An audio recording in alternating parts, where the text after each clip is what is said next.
What's up, and welcome back to Cleats to Whistle podcast. I'm Brad Valdez. I am Kevin Watson. I'm Brandon Meredith. And I'm Dakota Waldridge. The boys are back, and you know what? We have a phenomenal guest, and it's our guy, man, friend of the podcast, a primo status, right? The head ball coach at Holy Cross, Eric Dick. What's up, Coach? Oh, man, I'm excited to be back. I appreciate you all. This is, you know how much I look forward to talking with you guys, so it's always a pleasure for sure. And we fed him tonight, so that was a bonus. Yes, and actually, hey, we want to get the rating of the corned beef tacos. What's your rating? 12 out of 10. I had that exact same number in my head. That's exactly where I was going. There you go.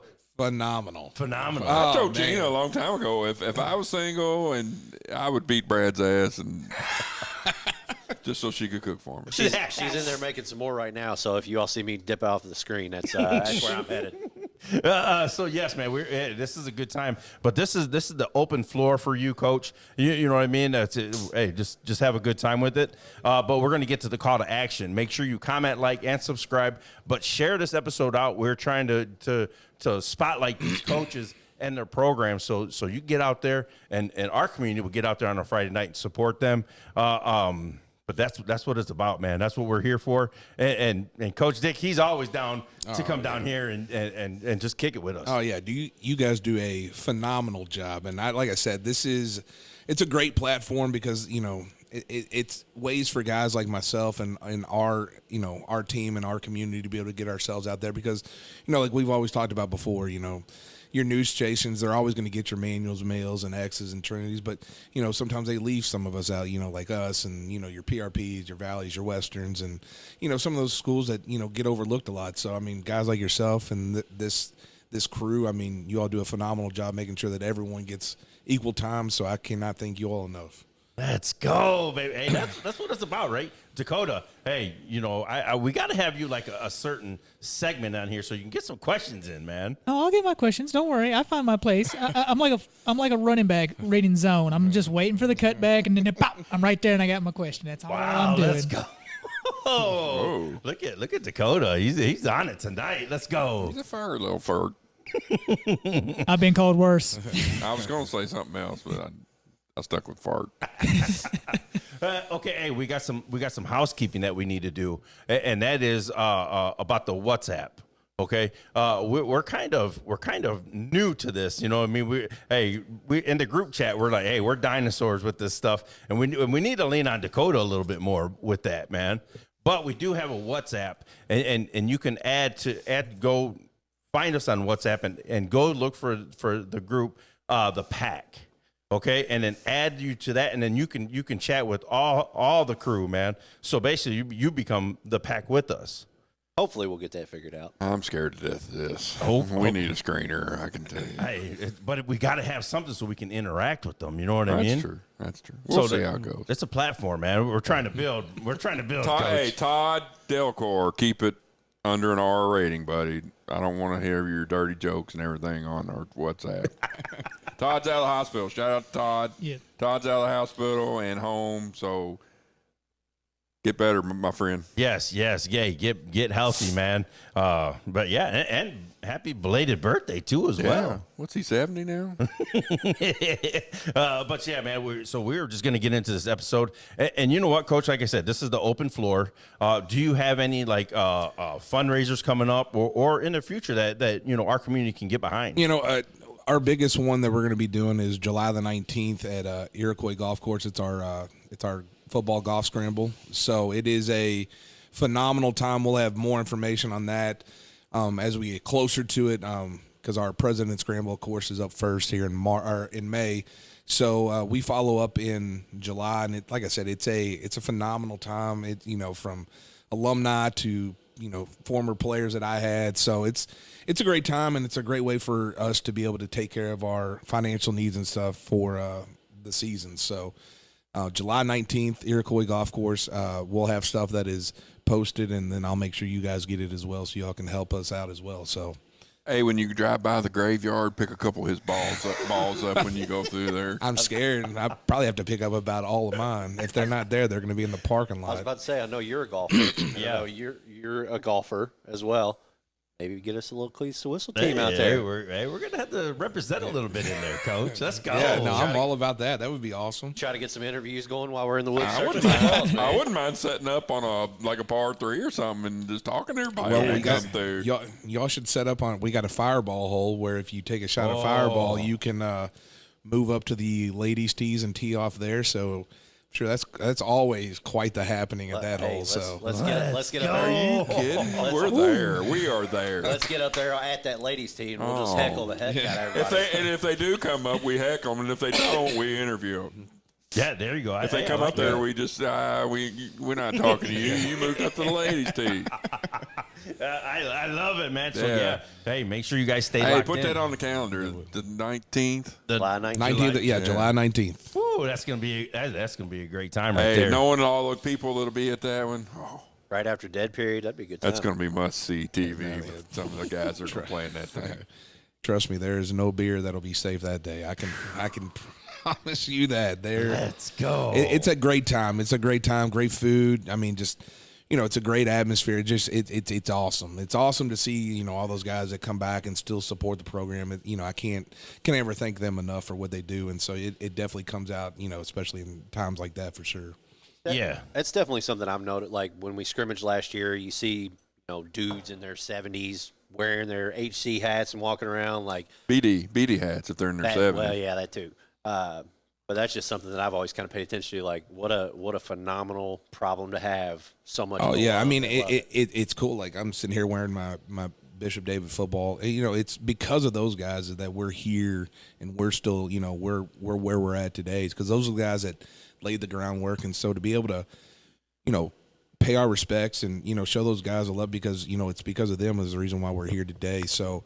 I can't thank those guys enough. Like Kevin Brever, that's in charge of the Bishop David Alumni Association, does a phenomenal job. And I've had the honor of being able to speak at a couple of their things. And, they do so much for us, and they're always out there. And so, to be able to honor those guys and, the alumni night where we're able to don the black jerseys and stuff, it's a cool thing. Like, I tell the kids all the time, it gives me goosebumps to be able to see, when we wear those jerseys, it's just – it's cool. It's cool because you don't, some of those places, some of the places you go, you don't get to feel the alumni support. We get to feel it every week there. Whether it's Holy Cross alumni, Bishop David alumni, they come back because it means something to them. So, is it safe to say that that's the only situation like that where a team just like switched their name? Yeah, I mean, and then it's all the same, but it's a different name. Yeah, I mean, for went us, from boys to co-ed, right? Yeah. So in '84, if I'm misquoting this, I apologize. But 84 was the last year. So Bishop David and Angela Marisi both shut down and combined to make Holy Cross. So Angela Marisi was the Clovers; they were all girls, and then Bishop David, the Falcons, all boys. And so when they closed down, they combined to make Holy Cross. And so, Bishop David was, everything I've ever heard and, to hear people talk, they were some bad men. They were power in football. And so they, win, lose, or draw, everybody used to say you always knew when you played Bishop David. And so it was kind of for us, it was the way we wanted to kind of continue what we do at Holy Cross, win, lose, or draw. We're going to give you everything that you got, and you're going to understand that you played a really good team that night. So, and it's all because of those guys there. So it's a cool thing, and it's very unique that you get to go back and you're playing under a different name, and people don't understand it, and they're like, "Who's Bishop David?" Well, we're Bishop David, and this is our beginnings. Love it. Super cool. And also, you know what I mean. We're going to get to this little dad segment with you, okay? You're a fiery guy, on the field, man. You're real fiery. We got a little question at one. I wouldn't classify him as fiery. He's fiery. No. He's fiery, man. But I get a little emotional every now and then. He's a teddy bear. Yeah, but you're a dad. He's a new dad. He's got twins of 17. 17 months. Nope, they're at 18 now. Oh, they're 18. Oh, well, you've been here a month. They're at a year and a half. You're officially been on the pod a month. I guess. Let's go, baby. Let's go. It's a 1 year anniversary. Yeah, it might be longer than a month at this point. I don't know. But give him some advice or. I'm a father of three girls. I am way outnumbered at my house. I don't even have. We're all outnumbered. I was gonna buddy. say I don't even have female pets. I don't have male pets. It's. I mean, I am. Yeah, I am too. It is complete outnumbered. I'll be honest. Having 3 girls, I'm getting to the point now to where I have to pull myself back some because the daughter's, my oldest is wearing makeup. She's got some questionable outfits that she'll want to wear every now and then, and so I'm like, just trying to go along with it for right now. But I mean, the biggest thing was, my girls, they enjoy everything about where I'm at and they love the sport. And so, they've all been out with me for Thanksgiving practices. They'll come out and give the boys, we always do like summer treats, stuff like that. So being able to have them around and, being around the guys, and it's just a cool experience. And, when they talk about it, goes by fast. Like it goes by fast. I got, my girls are 12, 9, and 6. Sometimes I feel like I was literally holding them, like babies, and here they sit. I got one she's getting ready to go shadow high schools, and man, here we go. So, but no, I mean, it's cool. It's probably one of the best things, probably one of the best things that ever happened to me is having my girls. And so, I wasn't fortunate enough to have boys, but I get 35 to 30 boys every year. So, I treat them just like my sons. And so, that's my fix when it comes to my son thing. But, I'm I guess blessed. we're all girl dads. Yeah, that's what I was gonna say. It's hashtag girl dad. Takes man. a real man to blow the balls off those babies. I remember the first time saying something to my father-in-law about, man, I can't believe I have all girls. Well, he also had 3 girls, and he was like, is there a problem with that? And I was like, no. No, sir. Because I was like, man, what am I getting myself into on this one? With us having the twins, I was really hoping for 1 and 1. Like I was like, 1 and 1 would be perfect. But we're still messing around with the idea of if we want to keep going or not. And I'm like, I don't know. Oh, You could have stopped it messing around. There's another. I was gonna say, yeah. There's a chance. There's another set of twins coming. Ooh. It's like 1 in 12% or 1 in 12 or something like It's that. funny you say that because we were next in line to have our twins too, but we didn't. So I mean, it's weird how that. If you had another set, that would be astronomical. 1 in 12% or something like that. Oh crazy. man. That's crazy. It's a little too high for my liking. Well, if you had 2 boys. Oh, there you go. My last name is not Rockefeller. I can't afford 4 kids for daycare, buddy. But what's one thing that you wish you knew before you had kids? Like you look back at it and you're like, man, I wish I would have known this before we had them. That's a tough one. Yeah, it Every is. situation. Hey, what would you say, Coach? I mean, you had a situation right now. You guys were eating corned beef tacos, and you got to deal with some. My girls are 22 and 19. They're in Puerto Rico right now, so every situation's different. I mean, I can't really tell him because you just don't know. But being a football coach and being away, it seems to me like it goes by a lot faster. Because I mean, when I was coaching, my daughter was at Fairdale. She was a student, and now she's gone. And I'm like, I don't even remember. If she wouldn't have played volleyball, I probably would have not have remembered any of her high school career. It's just how fast it went. But I got to being at Fairdale and playing volleyball for Fairdale. I got to leave practices and go watch her play. So it made it a little better, but I would say just hold on, man. I was gonna say I try to make sure I make, because my girls are doing. My oldest is doing cheerleading. My middle one's doing basketball, and she plays softball. My youngest does softball and basketball. So when I get my, I make sure I try and make as much of that stuff as possible, just so they know that they're just as important as what's going on. So making them feel that they are just as important and you don't overshadow, because they do. Like I get you come home and you're talking about this or you're watching film, and so I want to make sure I'm very deliberate with my time with them, so they know that they are just as important, and they are, the most important thing, outside of, compared to the sport too. So it's just one of those things, making sure that they know that they are loved and they're, I think as much of them as what I'm giving these boys as well. So I will tell you, having girls, it's a bumpy ride. So hold on. But my grandfather gave me the best advice I've ever heard about having girls. He said, when you have little boys, you've got one little pee-pee you got to worry about. He said, when you got girls, you've got millions of pee-pees you got to worry about. So look at it like that. It's like, keep your eyes on them and be aware of what's going on, because it's over like that, man. Well, we were talking about my oldest and my middle one was like, yeah, my middle one came home with a little flower, and she's like, my boyfriend gave this to me. I was like, no, he didn't. I said, A guy that gave you that.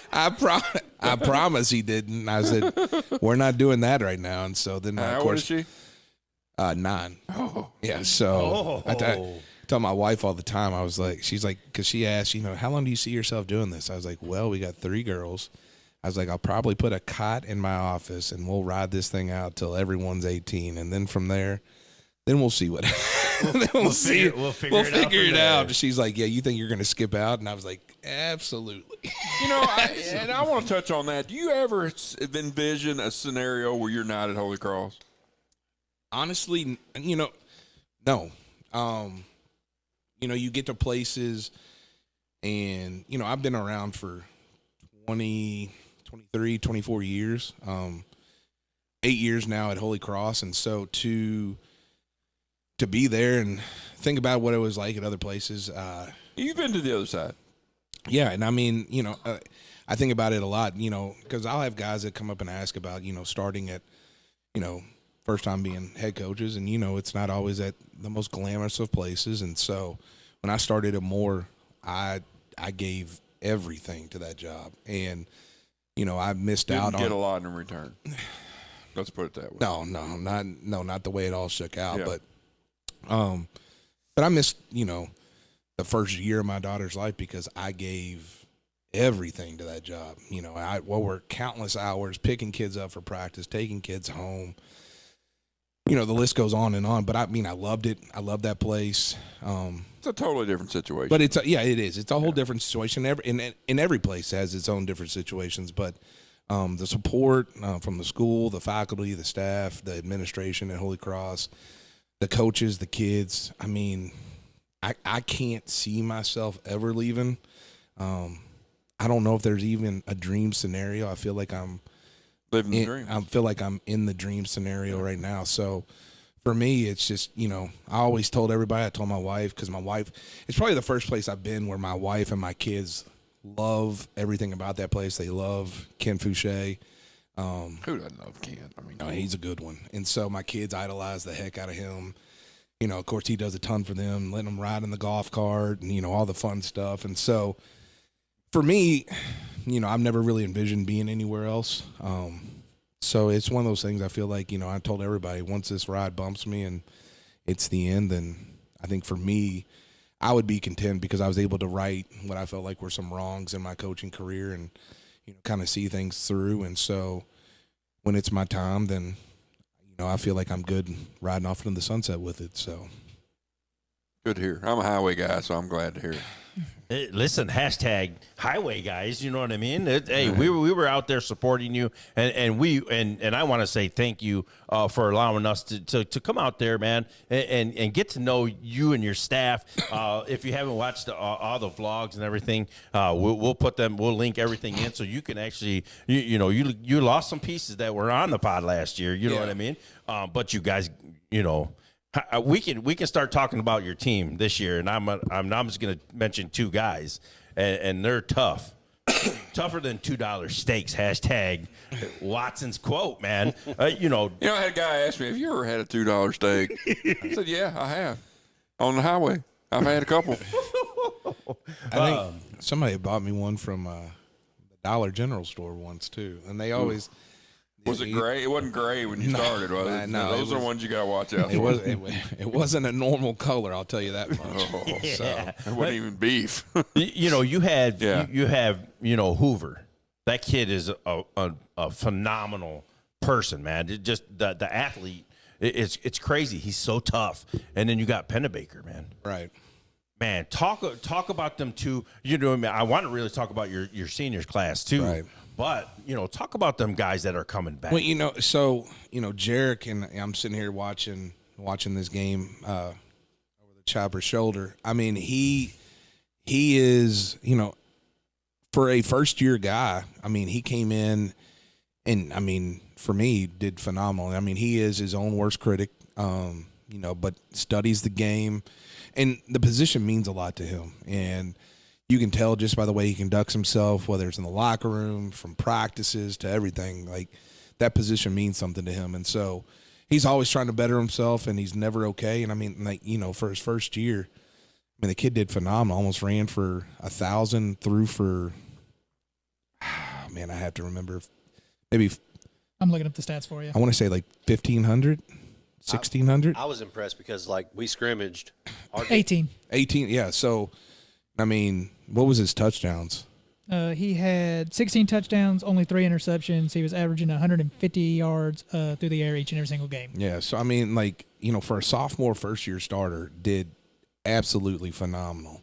And so I couldn't be prouder of a kid. I mean, and he took some lumps. Oh. I mean, you all were there for 2 games worth, and like right now he's escaping out of the pocket, and KCD the first time wore him out. They made sure that they touched him every time. Oh yeah, and so, but then you got Jamari Pennebaker, who rushed for nearly almost 2,000 yards last year. There was a guy that called me. He's writing a football encyclopedia, and it was going through individual stats and stuff, and got on the topic of Jamari, and Jamari, I think, is about 900 yards for rushing over 4,000 yards in his career. And so, he is going to be right up there with the all-time leaders in Holy Cross history. And I'm thinking about guys like Evan Perry, Mario Convenuto, Chris Griffin, Dean Wells. I mean, you got some guys that are some legit guys, and Jamari has put himself up there with the best of them. And so, those 2 guys coming back, Jamari's going to be huge. Jarek's going to be huge. Colton King is a guy that we are really excited about. I mean, he is, you all have that dog button. And so and so he's an animal. Plays slot receiver for us and plays outside linebacker. He is a guy that does everything that you could ever want. Works hard. Great kid in the classroom, does anything and everything that you can ask. You got him.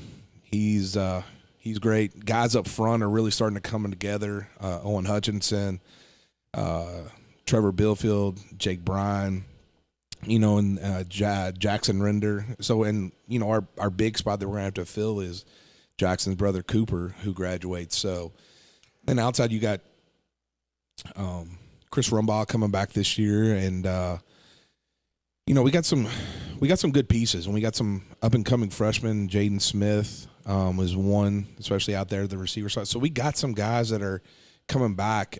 It's going to be very interesting to see how we mold those first couple games going on. Those will be interesting for us just to see how we kind of fit in and how we gel. But we got some good pieces. It's going to be one of those things again, like, we're going to be in the hunt, and there's some things that, we had to do and we had to fix as a staff. I won't put you in the top 5 this year. There's some things. But listen, piggybacking on that, give me a name of a guy that maybe didn't play last year or was a freshman that didn't get a lot that's going to really, you're going to lean on and going to be really a name for us to maybe mention. Is there a younger guy that fits that? If there's not, there's not. But maybe like a rotational guy.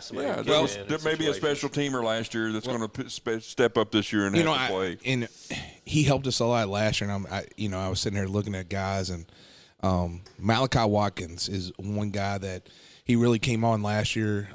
Slot receivers probably is our second leading receiver. Is he 15? Number 2. Number 2. And number 15 is Jaden Smith, who is he's a freshman, getting ready to be a sophomore. But Malachi's a sophomore. He'll be a junior.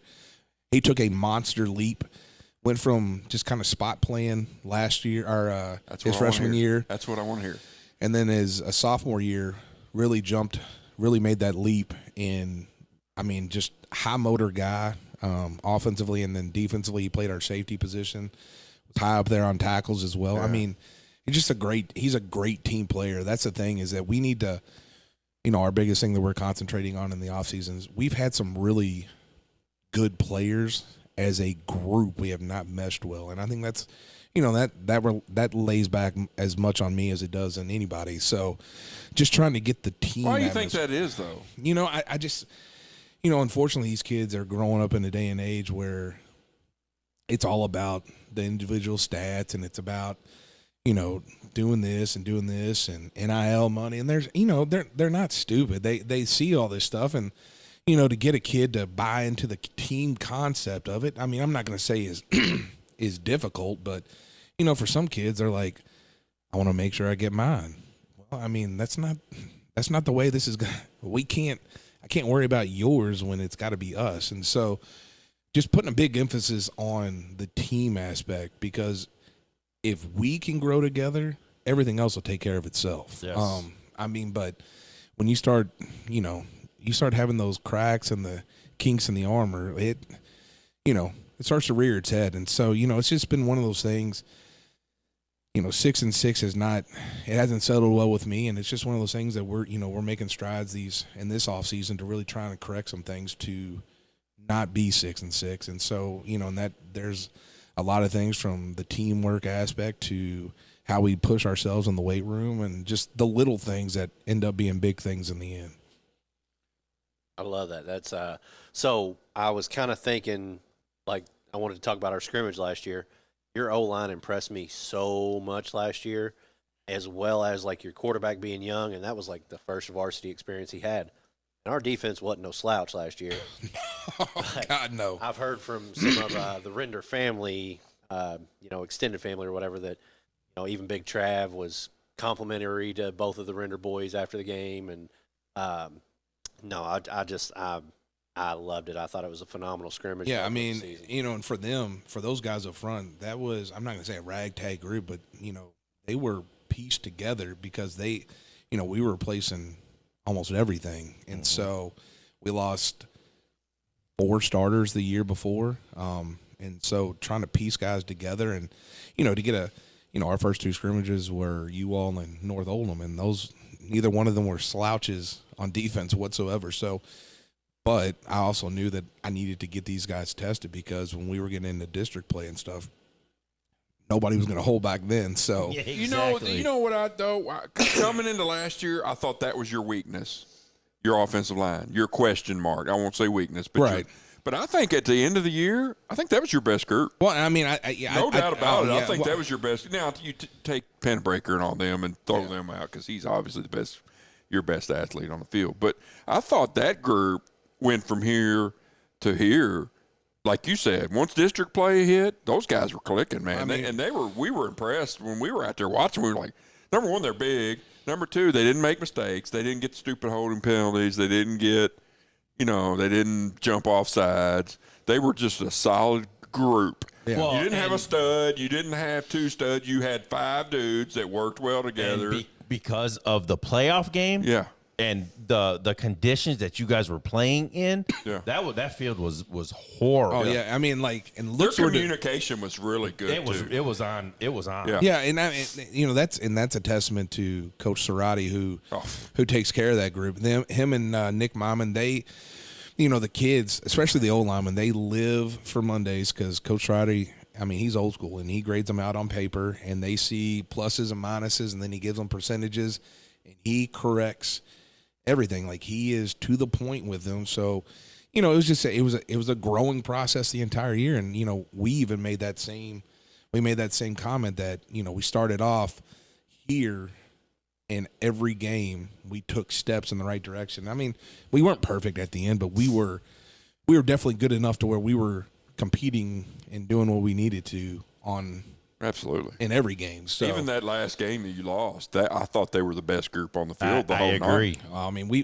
played, we played really good that night. We just, Let's be honest. They were a really good football team. Oh, and nothing against KCD whatsoever.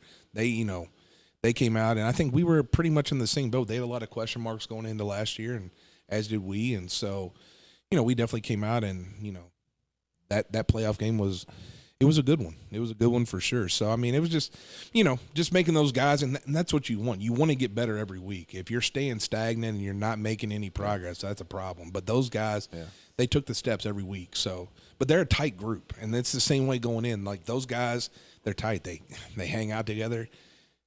These guys this year, they go out to eat a lot. Is it fair to say that's the difference between public school kids and private school kids, though?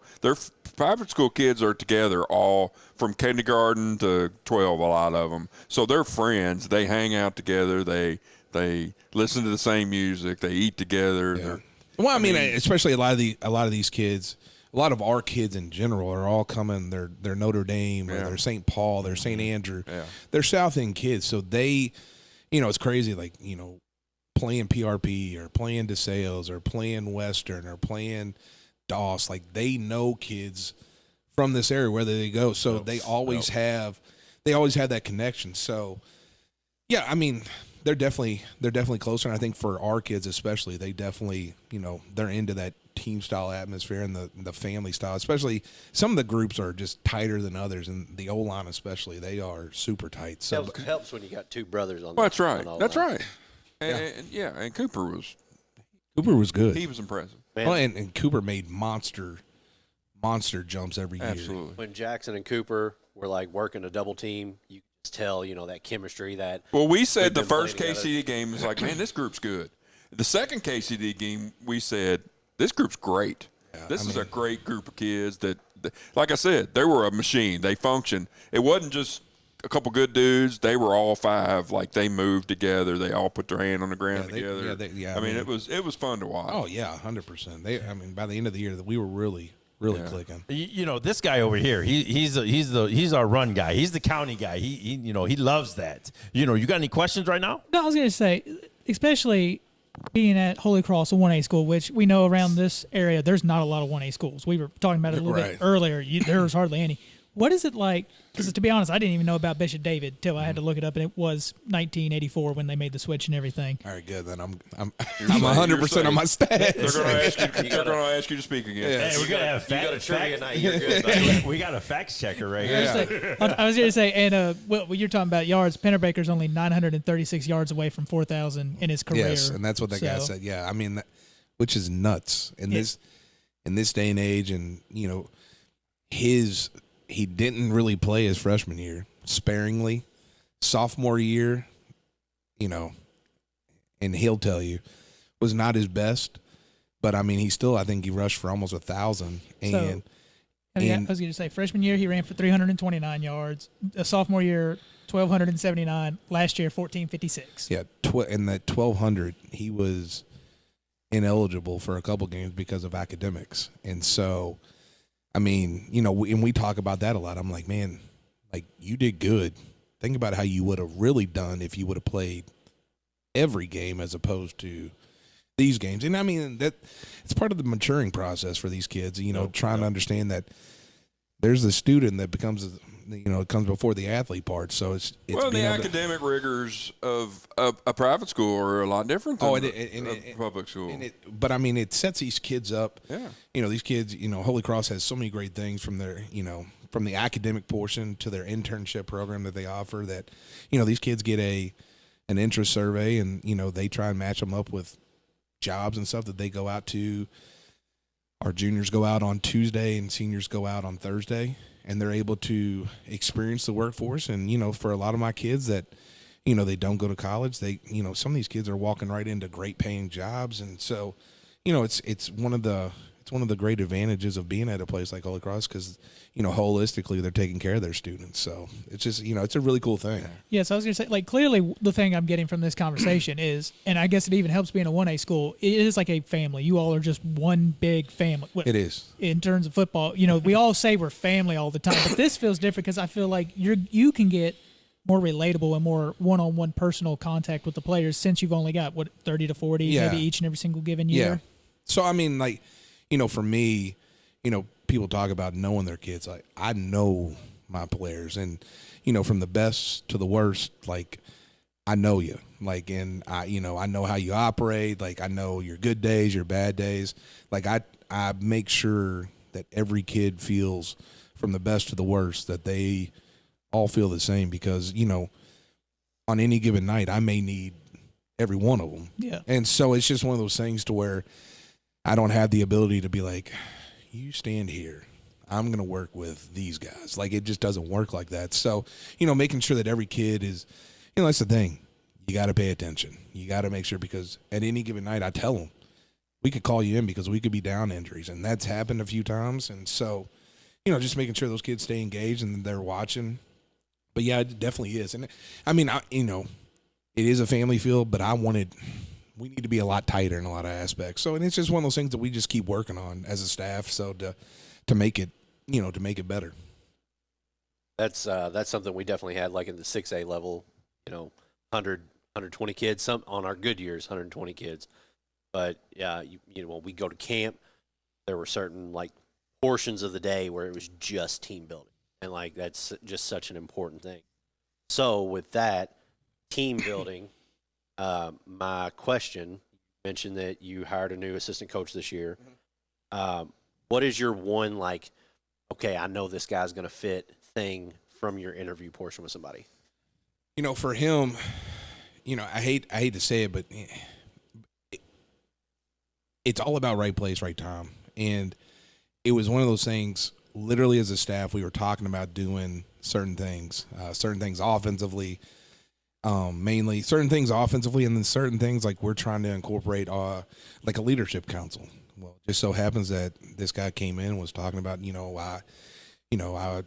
did this, I coached this position. I also led the leadership council. And I was like, without me saying anything, and I'm like, man, this cannot, so the leadership council was a big thing because, and a lot of, almost all of y'all in here know too, that being a coach, you can only go so far if it's coach led. It's got to be the kids. The kids have got to take ownership. And so, when you're coach led, you're always going to have a ceiling. So there at one point, it's going to stop. Where if it's team led, I've always told everybody the sky's the limit. Once those guys the buy-in is all there, the team chemistry is all there. When it is there, there is no limit. You can shoot for the moon. And so, to be able to have a guy, come in and literally check every box. Like I told him I was going to let him know over the weekend. I knew 15 minutes after that interview. I was like, this guy's coming. And, my staff said the same thing. They were like, literally everything you were talking about. And I was like, yeah, like it was just insane. And it also helped too, and I've never had it. He brought in snacks. And I was like, so he came in and he's like, well, I figured if we were going to talk some football. So were you Now we get you the could have real took answer. that two different. I almost said, you know what? You could have been like, hey, wait a minute. I almost said, let's just cancel this. Let's eat these snacks and we can just talk about whatever you want. But I mean, it's the right fit. That's a gamble, though. I mean, he didn't know what kind of snacks you like. Well, I mean, brought Chex Mix. I mean, you can't go wrong with Chex Mix. I feel like it's a safe snack. And he brought in some waters. Write this down. And so he was like, I figure if we're going to talk football, everyone get back in coaching. I know how to get Hey, it's all right. Hey, free snacks. But I mean, it's just right place, right time. And I mean, like, I'm sitting in my mind literally checking off stuff like, okay, he can do this. We talked about this. Oh, leadership council, he can do that. Like, I'm like, and this is all stuff like he didn't, I never brought up. And I was like, hey, I'm looking for this. Like, shot me an email out of the blue.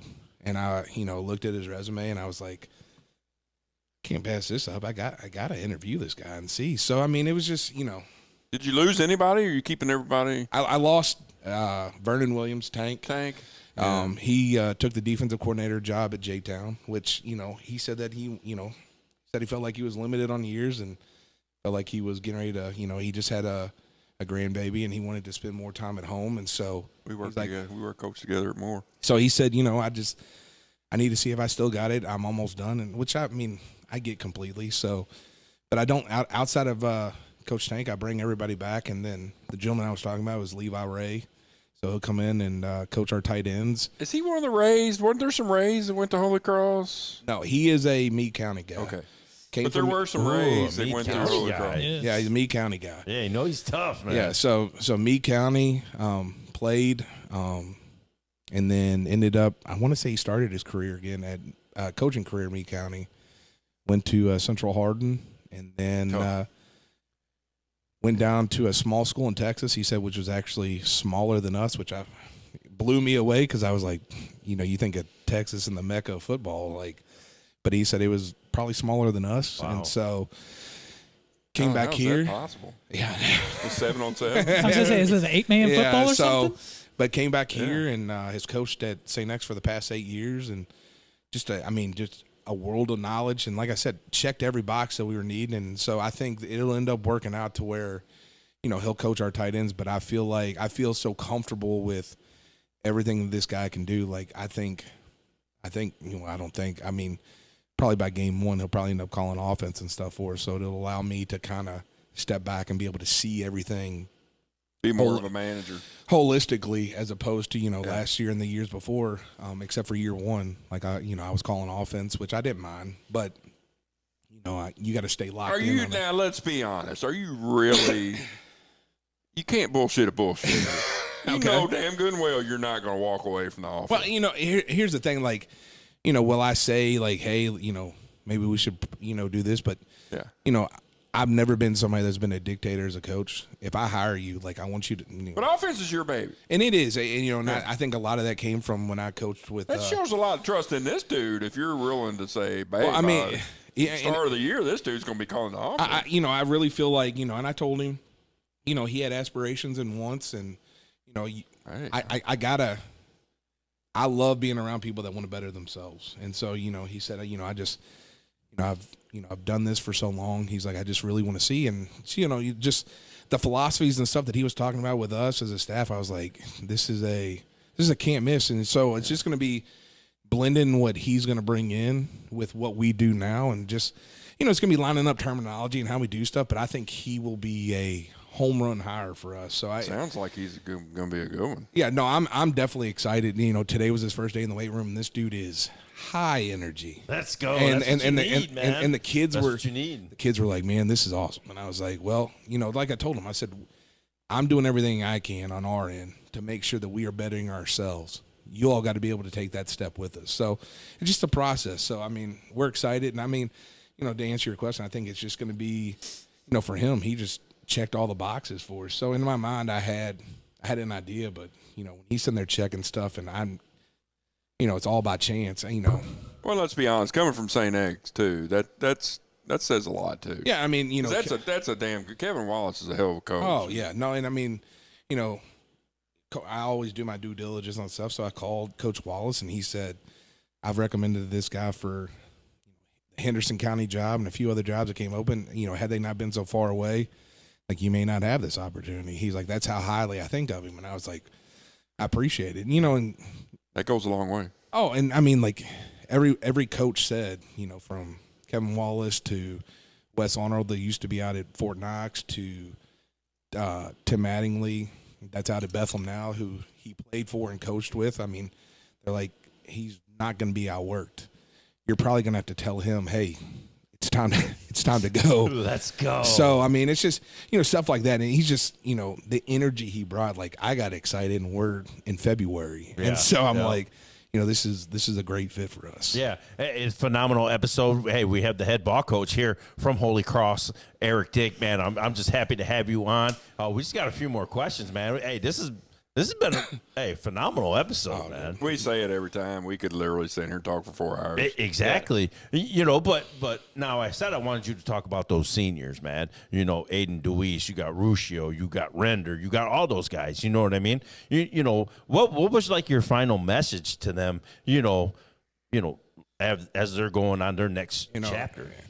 I love them, and it's been one of those things. I got to watch those kids pretty much since their 6th grade year. And so, like, watching them grow up, I mean, they've just been a part of my life for that long. And so, getting ready to see them take their next steps. And, right now, Aiden right now is the only one that is going to go play. He signed to play at Georgetown's, which I think is, phenomenal for him. But, the rest of them, they've all had their opportunities. But I think the majority of them are ready to, get into the workforce. And I think, a lot of them are going to get into the union jobs and stuff like that, which I can't, it's great for them, and they're going to go out and do great things. So, as long as they are, they're okay with it, the only one I still have left, Mikey Wortham, he may still sign. And so we're trying to see what's going to happen there. Keith Hadley is, he may sign as well. Track, he's a phenomenal track athlete. So, those guys have meant a lot. And, it's just crazy. I told them, a lot of those guys I was having conversations with during COVID, and I'm like, we're doing this over the phone, and here we sit, and then, it's over. But, I love them. They did so much for our program and helped build it and help keep it where it's at. And so, I can never thank them enough. Now I asked you about the young guys, and I asked you about the old guys, and it was just to set up this one question, and this is the Mount Rushmore of your players, of your tenure. He loves putting people on the spot. Yeah, I love it. He did at least kind of. All right, so yeah, he did. So just to clarify, is it while I've been there, or just in history of Holy Cross? No, since you've been there, you've been there 8 years. Okay, Are we excluding current players? Well, it's his Mount Rushmore. Okay. So if we were doing laying the groundwork, if we were doing my tenure, I would have to start off with Ethan Driscoll, who just played on the Super Bowl runner-up Kansas City Chiefs, who, when I tell you is the poster boy for hard work and what football can do, because he was one of those guys. He was 6'7", 6'8", as a senior, played basketball, and I think he would even tell you that he thought basketball was going to be his ticket. But, like a lot of people end up finding out, I always told him, I was like, man, you could do this. And Coach Bronger was a strong believer that he knew he could do this. And so ended up, I want to say he started off as a preferred walk-on at Marshall, worked his way into a scholarship. His first big thing, he got a blocked field goal against App State. I'll never forget it. And that just took his career off. Ended up starting his last 2 years, didn't get drafted, and then was a free agent signing by the Kansas City Chiefs. Ended up making the active roster, which he's got a highlight. It's him preseason running step for step with his running back. And, it was, for an offensive lineman, it was the coolest thing to see. But, so, Ethan Driscoll would have to be number one. I would have to say probably Mario Convenuto, running back, was just a hard-working kid. He would be there. Luke Davis would be another one, was a running back for me, ran for a little over 1,500 yards his senior year, was just an animal. God, he was tough. Chaz Garrity was a quarterback for me on the Final Four team. he was like a Swiss Army knife. Oh, man. Like, how many times do you get a quarterback that also plays your middle linebacker spot? It just doesn't, he was 6'2", 6'3", 220 pounds. When we beat Bethlehem that year in the playoffs, he ran the ball 43 times. And probably had 20 tackles. Oh, never came off the field. So that's your four? It's all four. That is right. 4. That's it. Give him an honorable mention. Okay, yeah. Okay, we'll give you one more. Yeah, we'll Man. Obviously, if your boy gets over $4,000. Jamari would have to be up there. Oh, man, there's so many. I'll be honest, though. If you're going through my tenure, I can't think of Holy Cross. You got to have a defensive guy on there. I know. That's what I was saying. This is all offensive, Coach. Let's see here. Defensive. Well, he's an offensive guy. Of course he's going to go offense. Defensively. Look at all those linebackers you've had. And it's hard. Oh, my gosh. I can't believe Tyler Ballard. I cannot.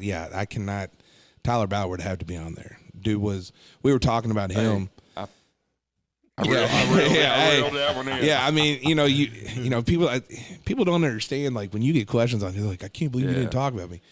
Let me put you on camera and let me try and get you to answer stuff. That's a tough question. Tyler Ballard was just an absolute phenomenal athlete, and he was a guy that literally him and Chris Perry. God, Chris Perry. I mean, I'm sitting here just we could go on for a little bit, but. Fouché. God, Jesus. Gavin Fouché. Fouché was. Yeah, I mean. You talk about the literal, if you look up tougher than a $2 steak in the dictionary, he's going. Well, I'll never forget, we played DeSales his senior year and had some unbelievable catches, but I bet you had easily double-digit tackles, and he was coming from the safety spot. It was like smallest guy on the field. It was like watching just a heat-sinking missile just fly down every play after play after play. And, I mean, I think he was a tad bit concussed afterwards, but he was never going to let you know. We won't talk about that. Yeah, no. So, but just a fun – I mean, God, I'm sitting here now like – It's tough. I mean, it's tough. Oh, yeah. I mean, there's been a lot just in my tenure. And, I mean, if you go outside of that, you're really opening Pandora's box then. Exactly. So I mean, but that's you why could narrow it down to 30. But that's why I said I wanted. Oh yeah, your no, 10 years. That's a great list. Yeah, I mean, those are some guys that talking about building teams around. I mean, those were guys that like the Tyler Ballard, like between him and Chris Perry that last year, we were able to build our team, and those guys. Chris Perry was just a. We win as they win. I mean, his brother JR was a good one. I mean, you could go on and on. I mean. I'm sitting here like, oh God. Who'd I forget? Yeah. just looking at the camera. So like, hey, I want. If I forgot you, if I forgot you, I promise you, like Alex Thomas. I mean, we could keep going on and on. Just text me. Just text me. Yeah. But listen, you talk about Gavin, and I want to hit on 2 points about him. We're going to get to the last game last year. I got you. But Gavin took over calling plays. When you left. And I told him, I went up to Gavin after the game. I was like, you did a hell of a job calling plays after that game, because nothing against what you were doing, but it was like the switch kicked on when he got in there and he was rolling. It was like, oh my gosh, this dude is so in tune to what's going on. Well, I mean, to be as young as he is, I was like, dude, he's going to be a head coach one day. Well, you know what's crazy? God, don't let his dad hear that, because the problem is the reason why I say that is I thought we started with Gavin. Gavin was teaching in the building, and I was like, this is what a perfect fit. And then Gavin was like, I hate teaching. I was like, oh God, not this.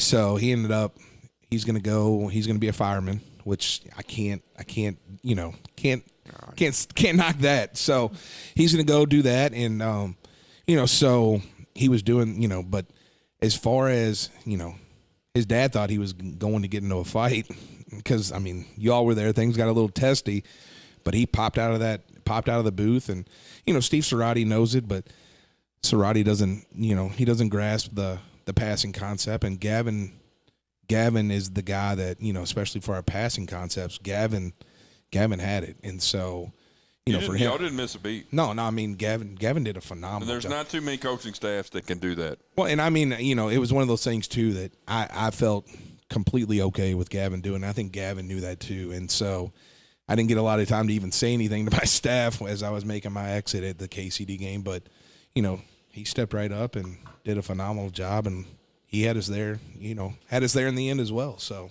yeah.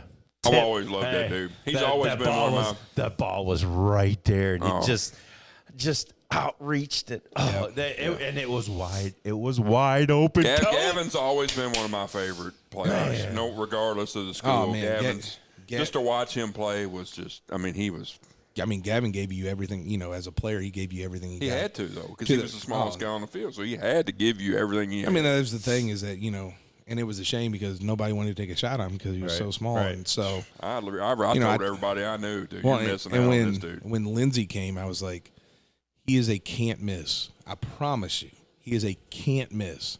And he started off that COVID year and it wasn't the best, and he ended up, he was on the national championship team and ended up transferring and finishing it up at Wilmington and had a great career there, and then played one more year at Bellarmine and had a great career. Bellarmine, I mean, guy's just he's a football junkie. And I mean, when he was talking about coming back and coaching, I was like, absolutely. I mean, it was it was a no-brainer. Interview necessary. Oh, dude, no. I mean, he gets it, and the kids loved him, and he was, the kids played hard for me, but he was a technician on stuff, and it was exactly what we needed. There you go. And this is all things Holy Cross. I hope you guys are enjoying this, but this is what it is. This is us getting our guys on this podcast, and we want our community to come out and support them on a Friday night. I can't say that enough. You know what I mean? I've just been standing here. Coach has been standing here, and we just been hey, Dakota's been sitting there, and he's been loving it. You know, and Holy Cross in their community's been good to us. And you know what? This was my because I see you do a lot of community stuff, man. You're out in you're a community guy. Yeah. You know, and you have these guys do community service. You know, what made you want to do that? Well, I mean, you know, you got Shirley's Way, and you got a bunch of people that you're supporting that support you. Yeah, I mean, the best thing about that school is they encourage, and it's part of their curriculum that the kids have to achieve so many service hours. But we also, as a team, we do stuff as a group, and then like the stuff that we've been doing with Shirley's Way has been completely voluntary on our kids' part. It's not like, hey, mandatory, show up, let's do this. But Shirley's Way does so much, not only for this end of town, but just for everyone in general. So, when Mike Mulroney and them, they call, absolutely, I'm going to help you. So, great people. Oh my gosh, unbelievable. And so, it's one of those things, they're opening up all those stores, and so he's got stuff in storage. So we go over and unload these storage units that he's got, fill them up on the trucks, and anything we can do to help. And so, it's just, it always comes around to you tenfold. And so it's just one of those things, like, it's a no-brainer for us. He does so much, not only for us, but he does so much for the community. Anytime that we can help, I want these kids to understand that, sometimes, especially with them going to Catholic school, sometimes things can get misconstrued. Like, these kids just get everything. And, a lot of Holy Cross kids, their parents are blue-collar workers. And so, these kids, I want them to understand, exactly, how good they really have it on stuff. And so to be able to help and turn around and help their fellow man, and anytime that we can do stuff, especially for an organization like Shirley's Way, I don't ever want to miss on that. So it's just important to us to be able to give back to the community, because they give us so much in return. Was he a Bishop David and Holy Cross? Didn't he split? Yes, I know his kids go to our school. I know his son has played. I graduated with his wife. I think you all were there. I think his son played the electric guitar, played the national anthem. Yeah. So He's like Jimi Hendrix, dude. He's awesome. Oh yeah, dude. I mean, does a phenomenal job. So I mean, just cool. I mean, just how much he's able to help and do. So I mean, if we can play our part and be able to help in that, of course. I mean, it's not even anything to think about. So I mean, Shirley's Way is awesome. So this upcoming season, what changes on the schedule are you looking forward to? Well, biggest thing for us is week 3. We'll be playing the DeSales Colts at home, and so bringing back the South End rivalry for us. That's probably the biggest one. Being able to play the defending state champion Sarah Spartans week 6.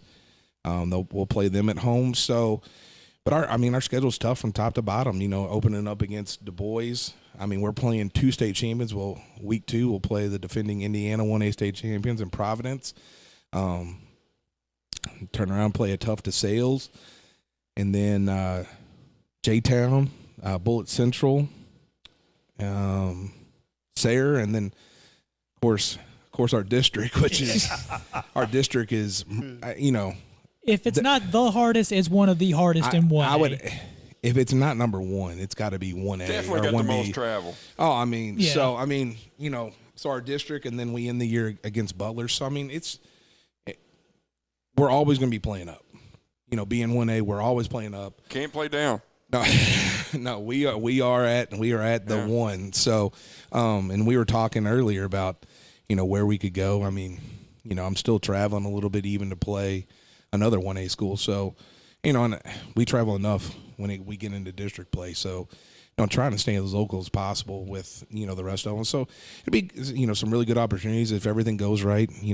We'll be the first game in Du Bois' new stadium, hopefully. So that'll be cool in 2 years. So a lot of cool things, but I'd be remiss if I didn't say that I wasn't excited about being able to play for the Hibernian Cup in week 3. And that's got to be that's just one of those. It's just it just has to be done. It's great for our end of town. It's because it puts us up there with the X and Trinity. I mean, yes. So being able to be a part of that. As a head coach, this will be the first time for me. I got to be a part of it as an assistant for maybe 1 year, I guess, and it was we got hurt, and when I say we got hurt, I mean we were losing guys left and right. We ended up finishing the game with 5 wide because we lost all of our running backs that game. So still played tough, but I mean it was just so it's been a bit, but it's exciting. We're ready. We can't wait. That was the carrot that I dangled in front of the kids because they were blown away when I told them at the beginning. I was like, think about all those days that you want to take off or you want to go home. Week 3, do you think DeSales is going home? Do you think they're not working? Do you think they're not? So just adds in to everything. I'm super excited. Just a little bit more of an incentive for us to, when you don't want to do that last rep. I bet you DeSales is doing that last rep. We literally could have came on this show and he could have said, "Hey, we're playing DeSales this week. See y'all next week." And walked off, and I'd have been like, "Yes, greatest episode ever." That's one of those that has to be. That's the Butler PRP. That's the St. X Trinity. That's DeSales and Holy Cross. Or that's the South End needs that. Yeah. No, I agree. That's a South End rivalry that has to be played. And I'm glad that we were able to, make everything work, all the way around holistically. So, we're excited. We're excited to do it. So it's great. It's great for everybody. I'm pumped to be able part of it. And I'm to be able to host it. I think that it only makes it better. So we're excited. We're excited for sure. I mean, be able to involve some of these new teams, but it's funny. We talked about that with you, Jackson. Remember last year, you and Jackson were we were back to back. And we asked you about playing DeSales, and we asked him about playing Holy Cross. And it was like, well, we never know. Love to see it happen, and for it to happen, it's I mean, a lot of it was just trying to make things work schedule wise, trying to fit things in, and just they would have dates we couldn't match, we'd have dates they couldn't match, and so it's been all about right place, right time. And I hope it sticks around. Me too. And so, hey, you said right place, right time. You know what I mean? It feels like, this season is, right place, right time for you guys. And, I think we are, we're doing a lot of stuff that needed to be done, that needed to be worked on. And so I'm excited, being able to see where we're at. I feel like we're almost flip-flop somewhat. Last year we were replacing a ton of our offense. This year we're going to replace the majority of the front 7 of our defense. So just the unknowns and, seeing these kids work, so it's just been a different vibe right now with these kids. And it's tough right now because I don't get everybody. I got kids playing basketball. I got kids playing baseball. I got kids running track. So right now we're working about 15, 16 kids. So, and I got a returning roster of 32, so about half my kids are out playing other stuff right now. So, basketball, this is the last week of the regular season, so I'll get some of those kids back once they're done, hopefully. Does Hoover play basketball? He does. So, I'll get some of those kids back. But, I got a huge chunk that are playing baseball right now, and I got a good amount that are running track. So, I see them. They're not always with us, but, it works out great. It's just one of those things at Holy Cross, we always make it work. So that's how we survive, so being able to play multiple sports. So, we're able to make that work. So, Dakota, you got last question. Well, not really. I was going to ask, are you going to ask him the question about the game exactly, though? Do you want, we're going to let Watson do that or what? Yeah, let Watson. Okay. Yeah. Yeah. The question. So Dakota's question is Watson's question? Yes. Well, he's evidently scared. But so we talked off the camera about the last game of the year, and you got ejected for We were standing right there, literally. And I still don't get it, but whatever. But number one, talk about the situation. Okay.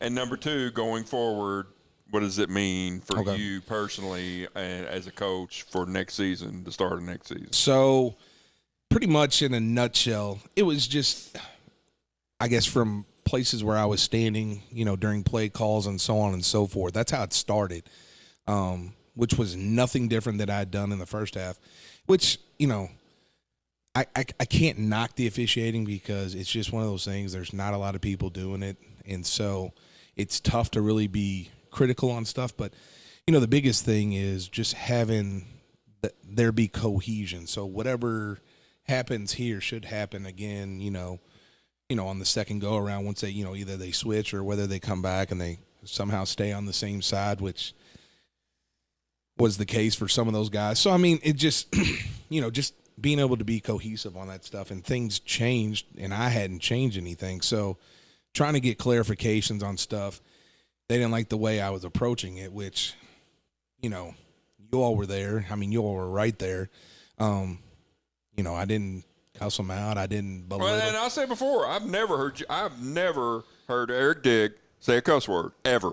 And how long have we known each other? I mean, we've known each other for, and I mean, here's the thing. I've never heard you say well, a cuss and word. I mean, here's the thing. On like, camera, off camera, yeah, on the field, off practice field, I've never.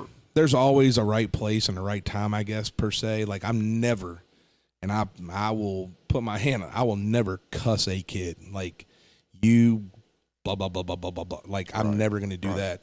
You may get a little rah-rah, like get your ass in gear type deal, but nothing to where, it's ever derogatory towards a kid. And so, and that's not the stance I took on that either. So just, we were standing right there. And I never even heard you say much of anything. So he was like, you're on the field. And I was like, I'm walking down the sideline. I was like, I'm off the field. This is on, this is off. And that, for whatever reason, for him was the tipping point. Do you think he thought you were showing him up? I don't, I mean, that's the only reason maybe, I could even think of. Maybe, and I mean, the thing, too, is when you get into the playoffs, especially, I think it's outside of the first round, you usually don't get guys, one, in your area, two, that aren't even a part of your association. So I think those guys are based out of the Lake Cumberland area. So, I mean, I'll never go to Lake Cumberland. So, I mean, it's just one of those things that I don't know how they do down there. I mean, they may be, but down here, you got guys to where, hey, you got X amount of time, call your play, get off, don't be on the field during the play, which, we deal with on a regular basis. Now, this year they were a little bit more stringent on how they, did all that stuff as far as you walking on. So it's not like I was walking on past the numbers and anything like that. I may be right outside the white, but no, yeah, you were right there. Yeah, so I mean, on the line. You were literally one. So I mean, it was, off the field. yeah, it was never anything, So I guess moving forward, if I've read everything right, I believe the first 2 games of the year, I have to sit.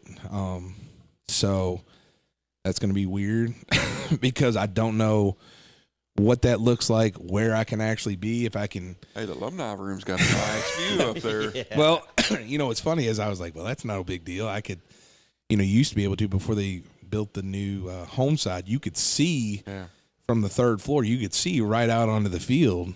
And so, but now with the way it's built, it's blocked. So I don't even think you can be on the property. I don't think you can be on property. So it's just, not only the coaching aspect, but it's just being around the guys, so it's going to be one of those things that I'll have to figure out. And I haven't even got all the clarification on that stuff yet. So, just going through that, but it was one of those things, like, and I told my kids, like, I failed you as a leader because this is the stuff that I tell you not to do, and then here I do it. So I'm not. See, I totally disagrry with that. Well, because it's not like you were out there throwing a fit and ranting and raving and showing 100%. Up everybody. You were.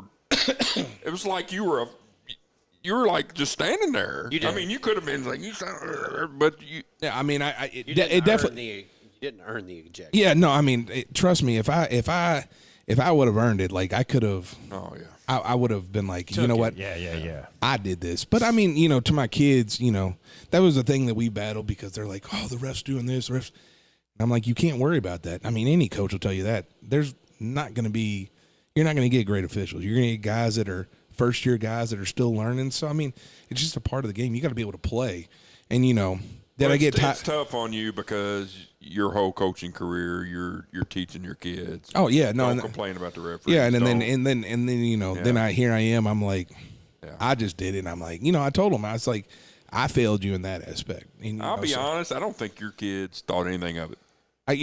Well, and it took a little bit, because a couple of them were like, like Ken Fouché was like, we had to kind of rally back up again because, you never know how that's going to go once the leader leaves. Like, how's this going to end up working out? And so, he was like, we just kind of had, get them together and be like, look, this is a situation. We got to be able to.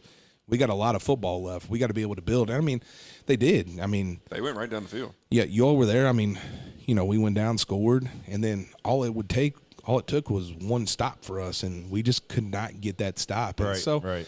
All credit to KCD. They were able to do what they needed to and run out the clock and ended up beating us, I think, by 3. And it was a tough pill to swallow, because then, you want to be out. I wanted to be out there with those seniors, but I couldn't walk back out on the field. So I'm not gonna lie, we were booking plans for the following week to go.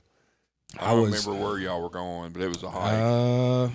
It might have been Newport Central Catholic. Yes. It was at a that hike. point. And Yeah, we were like, okay, and Yeah. we're going, can we go to Newport Central Catholic? yeah. And So I we were mean, like, but I mean, it's just you always go back in your mind. You'd always replay like, man, I wish I would have. But I mean, it was just one of those for me. To watch it in, and I'm watching from the steps instead of being on the sideline with my guys, and I got to wait for them to get up to me to console, and it was just one of those things. It was a tough pill to swallow, but call us homers if you want, but I'm telling you right now, you did not deserve to get ejected from I that appreciate game. it. Yeah, And, I agree. and I've I always agree. said the referees in that situation have to be bigger than that, and they have to throw the guy standing next to you away because you're the head coach. Well, if it would have been probably Sean or one of them, but Sean probably would have deserved it. But if Julian Tackett hears this, Julian Tackett, if you would, Kevin Watson and Brad Valdez would like to validate on my listen. part. hey, listen, Tackett, Tackett's already on my list. Coach Meredith would also. I'll take it. Yeah, I mean, Spin me for the next 2 so, games. but no. That's totally inappropriate for that situation. Yeah. Yeah, I for mean, what happened. like I And said, I will go to my grave saying that you did not deserve to get thrown out. For I that just game. I just remember in the midst of that, I locked eyes with y'all, and y'all were like, and I literally looked at him. I said, "What the f had just happened?" yeah, I mean, I wish I had answers. I wish I had answers, but it's just one of those things. I don't know if they thought I was trying to like question them or anything of that nature. Like, But they got to be professional too. Oh, and that was totally unprofessional. and by I mean, that guy. it's just I guess it's different. Like when you get around guys in this area and you kind of get a good feeling, for the officiating and stuff, because That's right. you may see guys once, twice, sometimes even 3 times a year. And so, you have a good idea what you're getting into when you're around your own officials. Then when they start bringing in officials from different associations, it's tough because you don't know. Like, But damn it, you stood in that same spot all freaking game. yeah. So, And then for that particular moment was horse duty. yeah, it was one of those things, I'm man. taking Eric Dick philosophy this year. I'm not going to cut. It was just one of those things. It just thought it was going to be something that it but sure enough, when I looked at the disqualification list, there Dick's name was, and I was like, guess I wanted to read up on what this does because you couldn't appeal it, and I was like, even if I did appeal it, I don't think it's going to do anything. So Your best bet's to leave it alone. Maybe So- it won't come up. So Well- I've never seen that happen. Like a head coach, nor any coach really, just get ejected from a game. Being that was the last one of the season, did you watch that film more or less than you would have? Actually, I watched it more just because I was interested to see how the kids responded. I wanted to see how they played. And there was things that I was proud of, and there was things, that, was kind of a glaring image like I talked about of our, team style stuff, like kids, kids making mistakes and on the ground, nobody's over there helping them up. Like, that ain't us. Like that, so, there's things that I was like, kind of making notes for myself, like, hey, we need to do this better. We need to do this better. And so, I did. I watched it a lot, especially from the part that, I wasn't a part of. But, like I told you guys before, it was tough sitting up on the stairs, and then I get my three little hecklers that when we talk about inappropriate language, I got called everything under the sun by these guys, and I just, maybe it was God's way of being like, hey, maybe you should have just kept your mouth shut just a touch more. But, I mean, it is what it is. And, here we sit, and, I gotta do my time just like, anybody else would. And so, we'll do what we need to. But, like Ken Fouché said, he's like, man, how ironic would it have been? You sat there and you fought to make sure you had this DeSales game, and then you weren't able to coach in it. Yeah, thank God it wasn't 3 weeks. And I was like, well, I said, lucky for me that, it is. Jackson's petitioning right now. Make that 3. Yeah. Hey, Coach, you ever thought about wanting to switch this to maybe week 1 or week 2? Yeah. Phenomenal episode. We appreciate you very much. I appreciate for you coming guys, man. Just hey, all things Holy Cross, man. And this is what we do. Come out and support these guys on Friday night. Like I always say, everyone has a story. We're here for them to tell it. Cleats to whistle. Podcast.